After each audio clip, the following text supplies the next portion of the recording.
Bonjour à tous et bienvenue dans ce pub du coin sur les soldes et surtout merci aux 10 000 abonnés.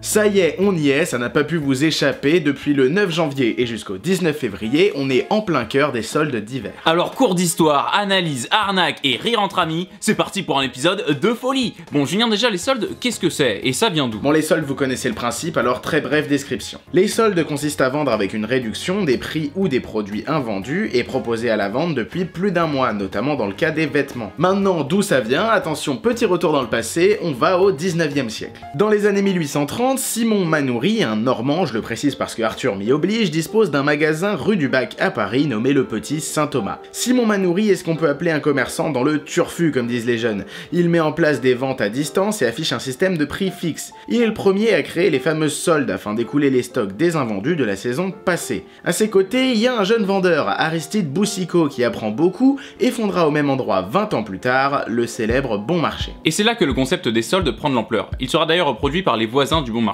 Des petits nouveaux qui fondent un autre grand magasin dont le nom vous évoquera peut-être quelque chose. Si je vous dis Printemps Haussmann... Bah toujours est-il que les soldes, moi je trouve que c'est de la merde. Il y a toujours plein de monde, t'étouffes et puis en plus tu fais une bonne affaire mais tu te fais rouler 3 fois dans la même journée. C'est pas faux, moi chaque année je prévois aucun budget et je dépense toujours plus que ce budget que j'avais pas. Mais bah ouais, y en a marre mon, y en a marre. Et t'as rien acheté toi cette année? Bah si, une plaque chauffante. J'avais besoin d'une plaque chauffante. Eh, 50 € d'économiser monsieur.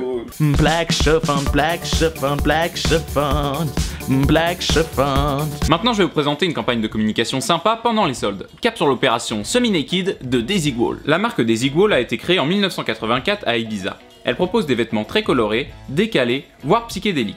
Dans les années 2000, une première opération de street marketing est lancée à Barcelone. Les 100 premières personnes à se présenter en boutique entièrement nues se verront offrir une tenue complète. Bon, je tiens à préciser qu'on n'a plus le droit de se promener les olives à l'air de nos jours. Toujours est-il que le succès est au rendez-vous. Ainsi l'opération est reproduite dans tout un tas de villes. New York, San Francisco, Amsterdam, Lyon, Genève, Paris pour n'en citer que quelques-unes. La campagne est nommée Semi-Naked Party. Comprenez la fête à moitié nue. Oui, car désormais, venir en sous-vêtements sera entièrement suffisant pour repartir avec un short jaune fluo. Et cette drôle de tradition fut reconduite chaque année, solde d'été comme d'hiver, dans des cadres et mises en scène toujours feel good. Des centaines de personnes avides de bons plans, ou simples fêtards qui se réunissent en calbar. Cette campagne, qu'on peut appeler guérilla marketing, a énormément fait parler de la marque. C'est provoquant, osé, original, ça a forcément interpellé. À côté de ça, Desigual véhicule une image positive. Il se positionne comme étant une marque ouverte, débridée, des vêtements lumineux qui inspirent la joie. Ça me rappelle quelqu'un. La positive attitude.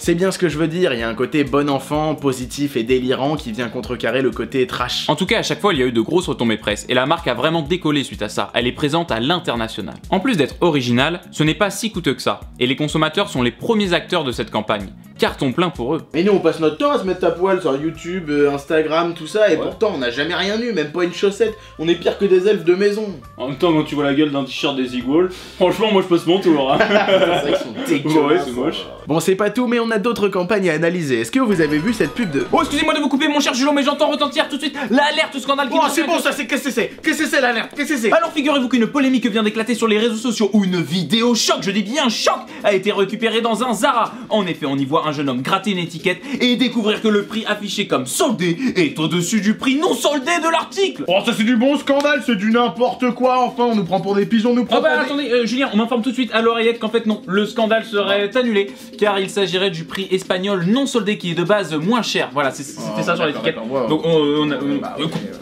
Scandale évité pour Zara, même si ça paraît un peu louche que les prix soient si différents d'un pays à l'autre. D'autant que le prix espagnol est d'apparemment 59 € et non 39.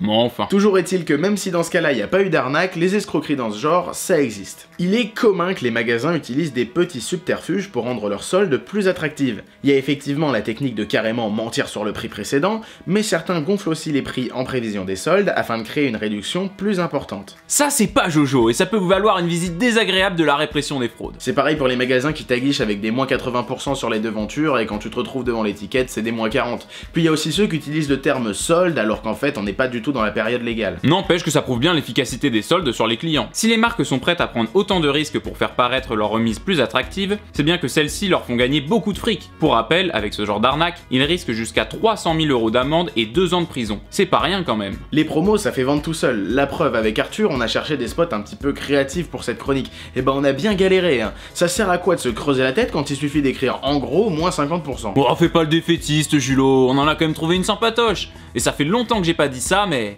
Magnéto. Darf ich kurz? Eigentlich nicht, nein, das ist meins. Nee.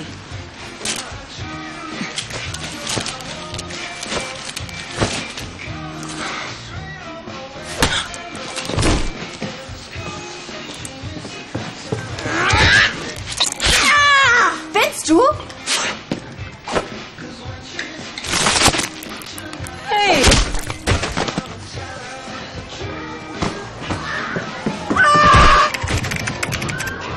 Bon là, ce qui est malin, c'est que ça joue sur la mauvaise réputation des soldes au niveau violence et attroupement. C'est tourné en ridicule et poussé à l'extrême, mais on joue quand même sur les peurs des gens et surtout on leur promet un niveau de confort hautement supérieur. Vous l'avez peut-être remarqué, cette pub est un peu vieille, elle a 10 ans. C'était le début des sites de vente en ligne. Aujourd'hui, ils n'ont plus besoin de faire ce genre de pub, parce qu'on connaît les avantages à ne plus aller en magasin directement. On les connaît si bien qu'aujourd'hui les soldes sont de moins en moins efficaces. Bah oui, entre les sites comme Zalando ou Vente Privée qui pratiquent toute l'année des prix qui défient toute concurrence, la démocratisation en France du Black Friday et du Cyber Monday, sans oublier les rabais d'après Noël, les soldes paraissent forcément moins attrayantes qu'avant. Sans compter que les commerces physiques souffrent d'une sorte de concurrence déloyale, étant donné qu'un site étranger n'a pas les mêmes contraintes qu'eux, et peut casser les prix toute l'année plutôt qu'à période donnée. Du coup, en 2017, c'était 43,8% des Français qui avaient déjà acheté un produit à prix réduit avant les soldes. Enfin, quoi qu'il en soit, les soldes ont toujours de beaux jours devant elles. Ouais, puis d'ailleurs, moi j'en ai profité encore cette année en m'achetant une...